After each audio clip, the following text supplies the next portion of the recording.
அனைவருக்கும் வணக்கம். இந்த பிளாட் எங்கே இருக்குன்னு பார்த்தீங்கன்னா, மதுரை டு நத்தம் போகிற வழியில் ஊமச்சி வளத்துக்கு முன்னாடி கரெக்டாக அந்த ஊமச்சி வளம் அம்மா, அதாவது ஸ்டேட் பேங்க்குக்கு முன்னாடி ரைட்டு. அதாவது இப்போ மதுரை டு நத்தம் போகிற வழியில் ஸ்டேட் பேங்க்குக்கு முன்னாடி ரைட்டு, இந்த காலவாசல் ஒட்டி. ஆக்சுவலாக இது வந்து தேவி நகர். இதில் வந்து நம்மகிட்ட ஒரு 3 பிளாட் வந்திருக்கு. பிளாட் வந்து 40க்கு 70 கிழக்கு பார்த்த மாதிரி, 25க்கு 49 கிழக்கு பார்த்த மாதிரி அப்படின்னு சொல்லி ஒரு 3 பிளாட் வந்திருக்கு.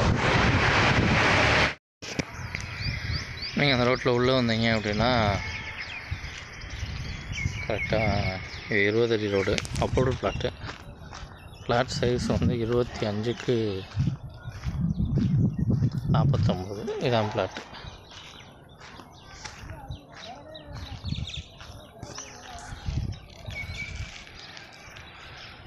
நல்ல ரெசிடென்ஸான ஏரியா தான். வீடுகள் சுற்றி இருக்குது.